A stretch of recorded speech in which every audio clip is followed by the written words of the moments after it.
Dear students, আজকে আমরা 4 নম্বর mock টেস্টটি আলোচনা করব। এর আগে আমরা 3টি মক টেস্ট দিয়েছি। যারা দেখোনি তারা ভিডিও শেষে লিঙ্ক পেয়ে যাবে, সেখান থেকে দেখে নেবে।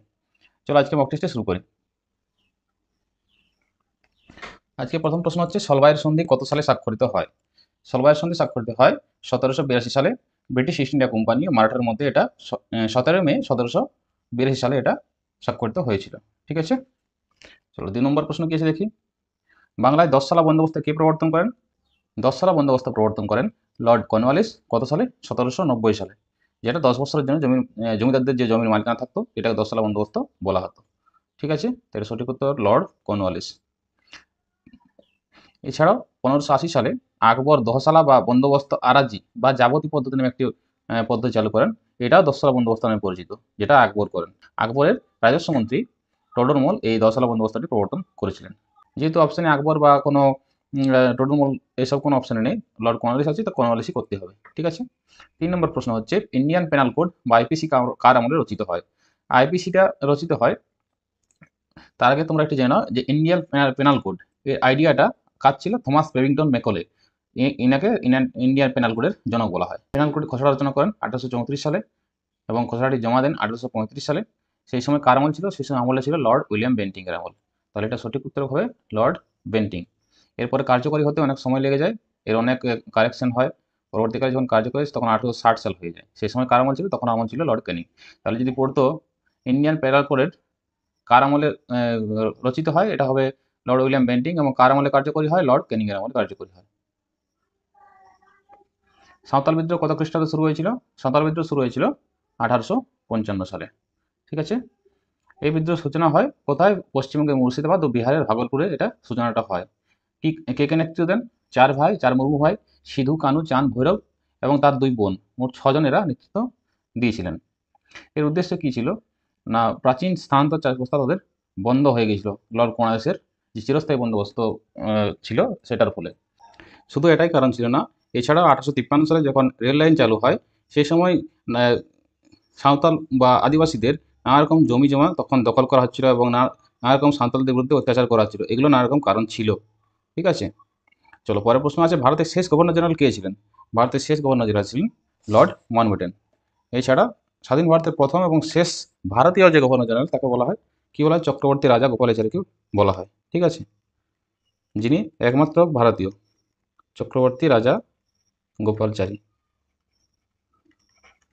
যিনি একমাত্র ভারতীয় গভর্নর জেনারেল ছিলেন। ঠিক আছে, 6 নম্বর প্রশ্ন হচ্ছে, ইন্ডিয়ান মিরর পত্রিকার সম্পাদক কে ছিলেন?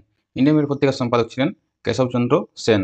এটা 1862 সালে দেবেন্দ্রনাথ ঠাকুর দ্বারা প্রকাশিত হয়েছিল, কিন্তু কেশবচন্দ্র সেন এবং অন্যতম সম্পাদক ছিলেন মনমোহন ঘোষ। ঠিক আছে, তারা এটার মালিকও ছিলেন ইন্ডিয়ান মিরর পত্রিকার। ঠিক আছে, তারা সম্পাদকও ছিলেন এবং মালিকও ছিলেন। 7 নম্বর প্রশ্ন হচ্ছে, ইন্ডিয়ান স্ট্রাগল গ্রন্থটি কে লেখেন? ইন্ডিয়ান স্ট্রাগল গ্রন্থটি লেখেন নেতাজি সুভাষচন্দ্র বসু। ঠিক আছে, এটা সঠিক উত্তর নেতাজি সুভাষচন্দ্র বসু। কত সালে? 20 থেকে 42-এ যে ভারতের নানা স্বাধীনতা আন্দোলন সেইগুলো ইন্ডিয়ান স্ট্রাগলের মধ্যে কভার করা আছে। ঠিক আছে, সেগুলো এখানে ব্যাখ্যা করা আছে। 8 নম্বর প্রশ্ন হচ্ছে, 10 রাজার যুদ্ধ কাহিনী কোথায় লিপিবদ্ধ আছে? 10 রাজার যুদ্ধ কাহিনী লিপিবদ্ধ আছে ঋগ্বেদে। 9 নম্বর প্রশ্ন, সকলোত্তর প্রধানাথ কাকে বলা হতো? সকলোত্তর প্রধানাথ বলা হতো হর্ষবর্ধনকে। কেন বলা হতো? কারণ তিনি নিজেকে সকল উত্তর ভারতের কি বলতেন? অধিপতি বা প্রভু বা পথপ্রদর্শক বলে মনে করতেন, তাই তাকে সকলোত্তর প্রধানাথ বলা হতো। ঠিক আছে, 10 নম্বর প্রশ্ন, কৌলিন্য প্রথার প্রবর্তক কে ছিলেন? কৌলিন্য প্রথার প্রবর্তক ছিলেন বল্লাল সেন।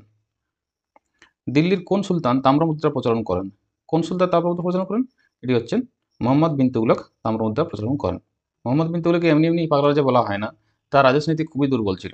তিনি প্রথমে রৌপ্য এবং স্বর্ণ মুদ্রা চালু করেন, পরবর্তীকালে সেগুলো ম্যানেজ করতে না পেরে পিতল এবং তামার টোকেন মুদ্রা চালু করেন এবং সেগুলো সমমূল্যের অধিকারী হয়ে ওঠে। অর্থাৎ সোনা ও রূপোর এবং পিতল ও তামার সবই মুদ্রার মূল্য একই ছিল, তো তার অর্থনীতি সম্পর্কে এতটাই জ্ঞানের অভাব ছিল।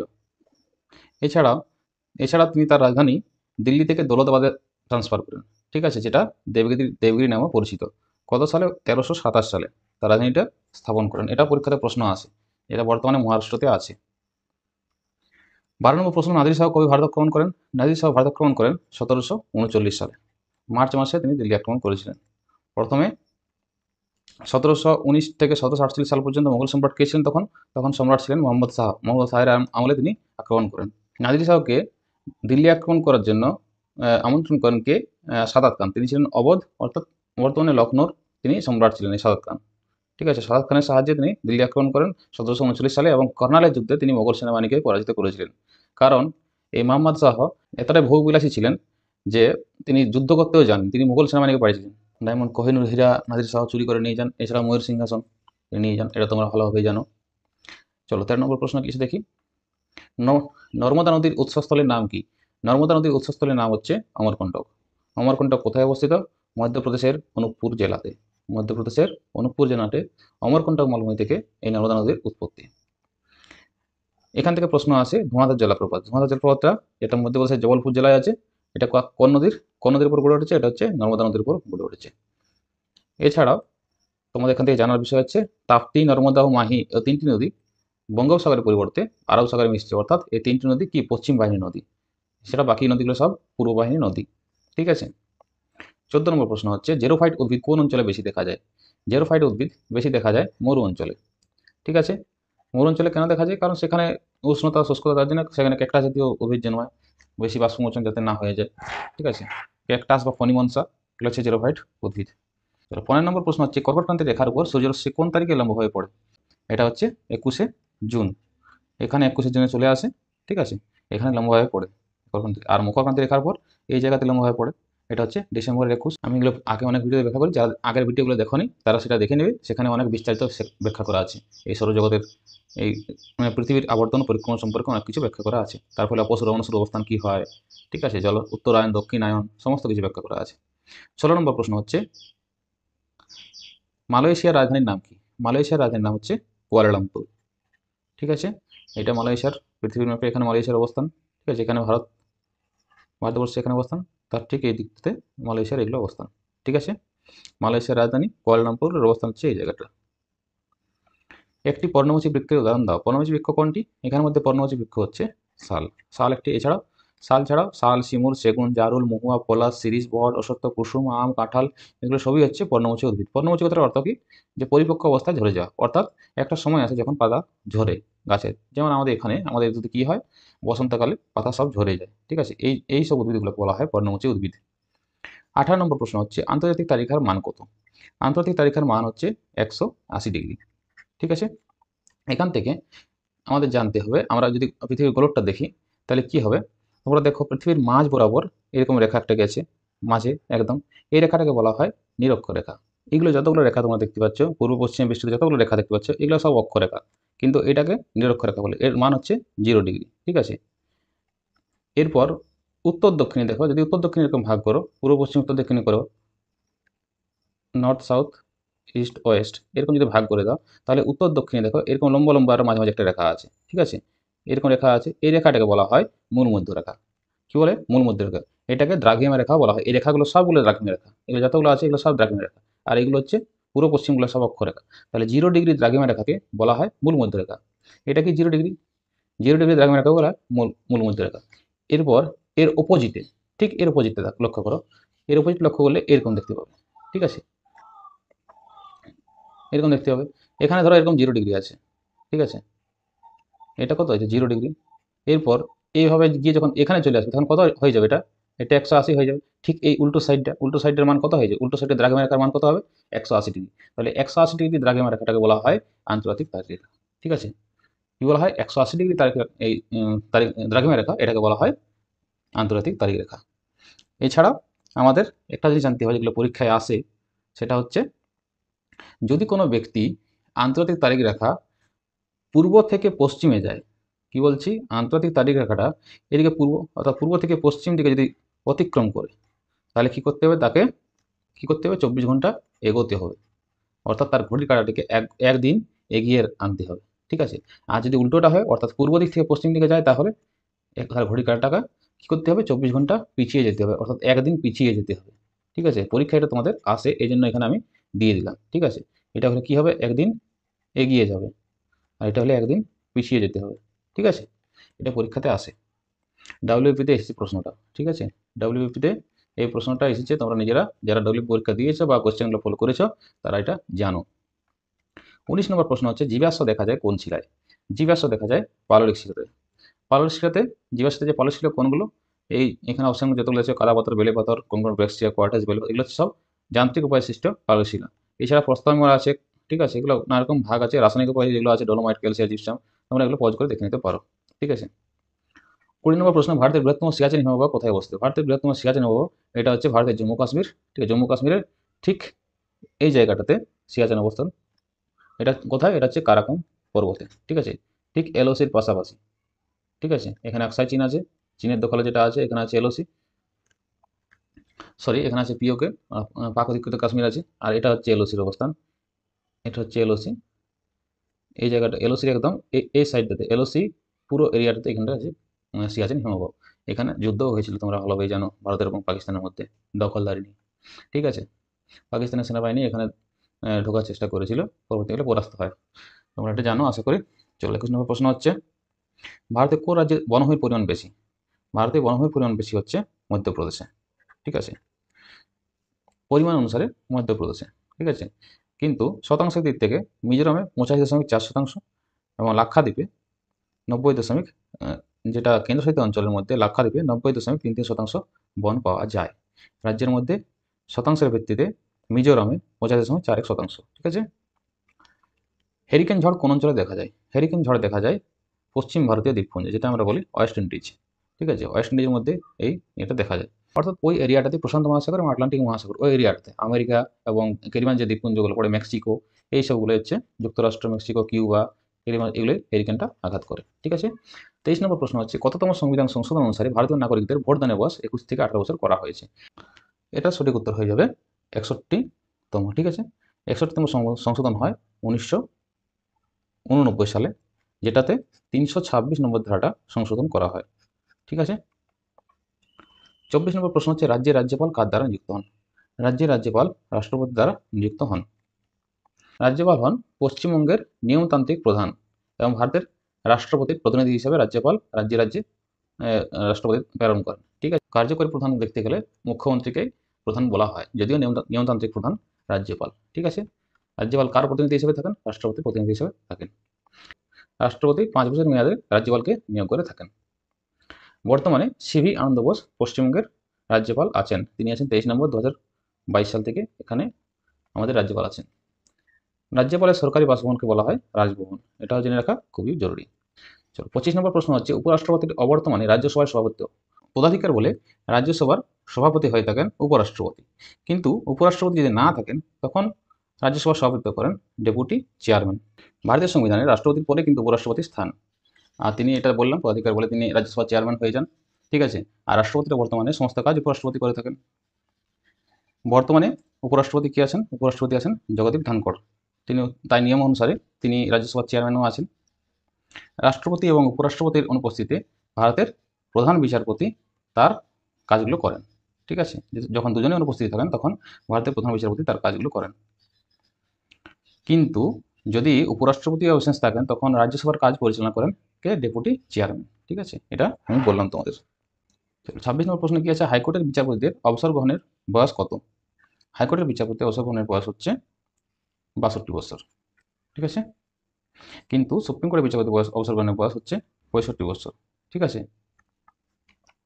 27 নম্বর প্রশ্ন হচ্ছে, ভারতীয় সংবিধানের কোন ধারায় সম্পত্তির অধিকার মৌলিক অধিকার হিসেবে ছিল?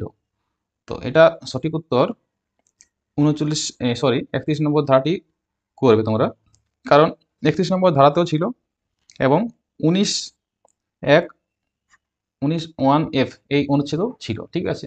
তো যেহেতু 31 নম্বর অনুচ্ছেদ প্রথমে আছে, এটা 31 নম্বর ধারাটাই করবে, ঠিক আছে। সংশোধনটা কখন হয়? 1978 সালে 44তম সংশোধন হয়। এটা মনে রাখার জন্য আমি বলেছিলাম, এই 44তম সংশোধন পরীক্ষাতে পড়ে যেটা অনেকবার, তাই মনে রাখার জন্য বলেছিলাম 4+4 = 8, অর্থাৎ শেষে 8 থাকবে, ঠিক আছে। 1978 শেষে 8 আছে, এটা 40তম সংশোধন। আর একটা 42তম বলেছিলাম যে 4+2 অর্থাৎ 6, এটা হবে 1976তম সংশোধন, 1976 সালে হয়, ঠিক আছে। এই দুটো পরীক্ষাতে পড়ে, এই জন্য বলেছিলাম। এটা 42তম সংশোধন 1976 সালে, আর 44তম সংশোধন 1978 সালে, ঠিক আছে। এটা কি, ওটা তোমরা কমেন্ট করে জানাও। আমি এর আগে অনেকবার বলেছি। তো সম্পত্তির অধিকারটা 44তম সংশোধনে 1978 সালে হয়েছিল। এটি ছিল 31 নম্বর ধারাতে এবং 19(1)(f) এই ধারাতেও ছিল। ঠিক আছে, বর্তমানে এই পার্টটা 44তম সংশোধনের মাধ্যমে এই পার্টটা মুছে ফেলা হয়েছে। ঠিক আছে, বর্তমানে এই সরকার যে সম্পত্তি নিতে পারে এই জিনিসটা বলা আছে 300(a) ধারাতে। ঠিক আছে, অর্থাৎ মানুষ আগে নিজের সম্পত্তির অধিকার নিজেই ভোগ করতো, কিন্তু বর্তমানে সেই সম্পত্তির অধিকার ভোগ করে সরকার। সরকার ব্যতীত অন্য কেউ সেই সম্পত্তির অধিকার ভোগ করতে পারে না। ঠিক আছে, 28 নম্বর প্রশ্ন আছে, পশ্চিমবঙ্গে কবে প্রথম রাষ্ট্রপতি শাসন জারি করা হয়েছিল? পশ্চিমবঙ্গে 5 বার রাষ্ট্রপতি শাসন জারি হয়েছিল। প্রথম হয় বিধানচন্দ্র রায়ের প্রয়াণের পর 1962-তে। ঠিক আছে, দ্বিতীয়বার হয় 1968 সালে, যখন যুক্তফ্রন্ট সরকার ভেঙে যায়। এরপর তৃতীয়বার হয় 1970 সালে, যখন বাংলার যে কংগ্রেস ও বামেদের জোট তাদের পতন হয়, সেই সময় হয়। চতুর্থবার হয় 1971 সালে। পঞ্চমবারের জন্য রাষ্ট্রপতি শাসন জারি হয় 1977 সালে। যে প্রথমবার রাষ্ট্রপতি শাসন কখন জারি হয়েছিল, এটা সঠিক উত্তর হয়ে যাবে 1962 সালে প্রথম হয়। ঠিক আছে, গ্রামীণ অঞ্চলে দারিদ্র দূরীকরণে গৃহীত সর্ববৃহৎ উদ্যোগ কি? গ্রামীণ অঞ্চলে সর্ববৃহৎ এটা উদ্যোগ হবে IRDP। এটা হয় সর্ববৃহৎ উদ্যোগ। IRDP-টা কি ছিল? IRDP হচ্ছে ইন্টিগ্রেটেড রুরাল ডেভেলপমেন্ট প্রোগ্রাম। এছাড়াও আছে NREP, আছে এখানে অপশানে। NREP হচ্ছে ন্যাশনাল রুরাল এমপ্লয়মেন্ট প্রোগ্রাম। ঠিক আছে, এটা 1980 সালে নেওয়া হয়। নাবার্ড আছে, নাবার্ডটা পরীক্ষাতে পড়ে। এটা কি সম্পর্কিত? নাবার্ডটা হচ্ছে এগ্রিকালচার এবং রুরাল ডেভেলপমেন্ট সম্পর্কিত। National bank for agriculture and rural development. এটা পড়ে যে কৃষি সম্পর্কিত কোন সংস্থাটি, এরকম অপশানে দেওয়া থাকে। ঠিক আছে, বা গ্রামীণ ডেভেলপমেন্ট সংক্রান্ত কোন সংস্থাটি, এটাও নাবার্ড কিন্তু। ঠিক আছে, চলো পরের প্রশ্ন কি আছে দেখি। 30 নম্বর প্রশ্ন হচ্ছে, নিচের কোনটির কারণে মুদ্রাস্ফীতি ঘটতে পারে? মুদ্রাস্ফীতি কখন হবে? যখন অর্থের সরবরাহ বৃদ্ধি হয়ে যাবে এবং উৎপাদন হ্রাস হবে, তখনই মুদ্রাস্ফীতি হবে। ডিমান্ডের উপর সাপ্লাই নির্ভর করে। ঠিক আছে, 31 নম্বর প্রশ্ন হচ্ছে, IMF ভারতকে কিসের জন্য লোন দেয়? লোনটা কি কারণে দেয়? IMF কখন লোন দেয়? যখন কোনো একটা দেশ দেউলিয়া হয়ে যায়, যখন তাদের অর্থনীতি ভেঙে পড়ে, তখন IMF লোন দেয় সেই অর্থনীতিকে সামাল দেওয়ার জন্য। ঠিক আছে, শুধুমাত্র ভারতকে নয়, সবাইকে একই কারণে IMF লোন দিয়ে সাহায্য করে। ঠিক আছে, IMF হচ্ছে ইন্টারন্যাশনাল মনিটারি ফান্ড। ঠিক আছে, যার সদর দপ্তর ওয়াশিংটন DC। কি কারণে লোনটা দেয়? ব্যবসায় ঘাটতি, এটা হচ্ছে বকেয়া অর্থ মেটানো সংক্রান্ত সমস্যা সমাধানের জন্য। ঠিক আছে, 32 নম্বর প্রশ্ন হচ্ছে, অর্থনৈতিক পরিকল্পনা সংবিধানের কোন তালিকায় থাকে? অর্থনৈতিক পরিকল্পনাটা আছে কনকারেন্ট লিস্ট, অর্থাৎ যুগ্ম তালিকাতে। ঠিক আছে, ভারতের সংবিধানের 7ম তফসিলে 3টি তালিকা আছে, যেটা ইউনিয়ন তালিকা বা কেন্দ্র তালিকা, রাজ্য তালিকা এবং সমাবর্তী তালিকা বা কনকারেন্ট লিস্ট।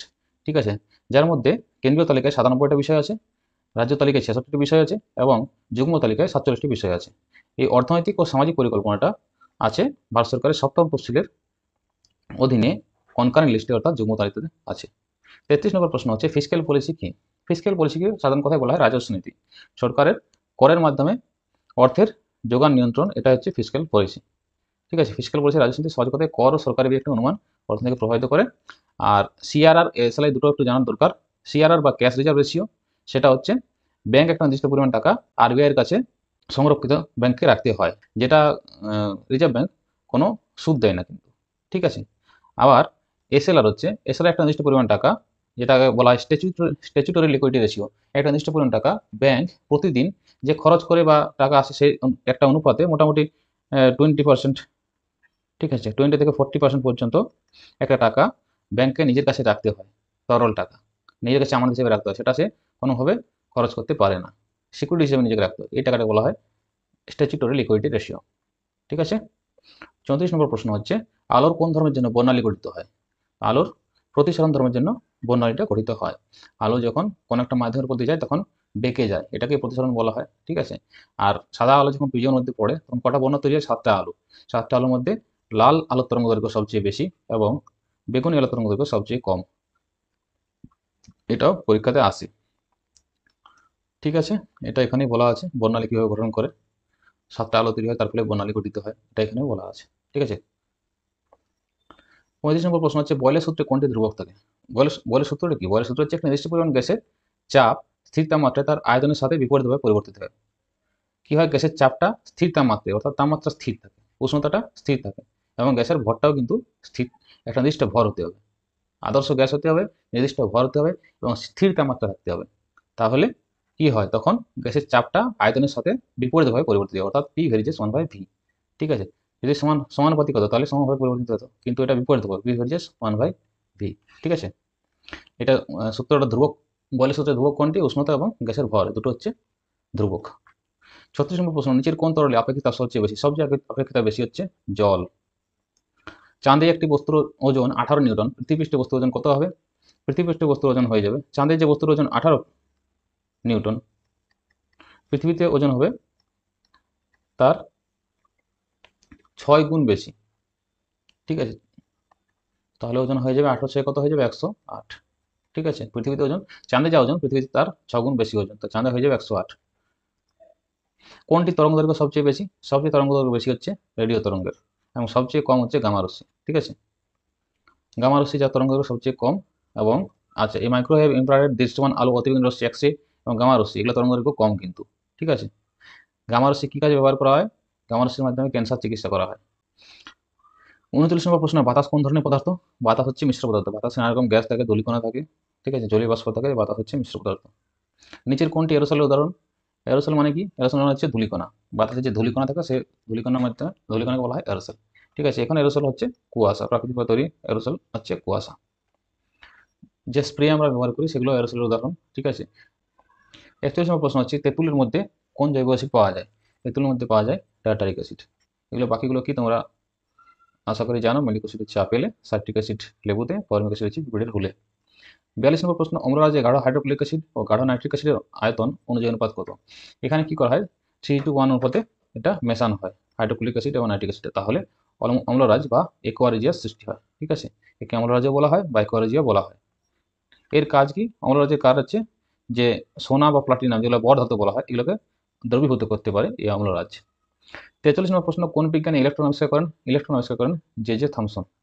ঠিক আছে, কোন গ্যাসটি ইলেকট্রিক বাল্বের মধ্যে থাকে? ইলেকট্রিক বাল্বের মধ্যে থাকে নাইট্রোজেন।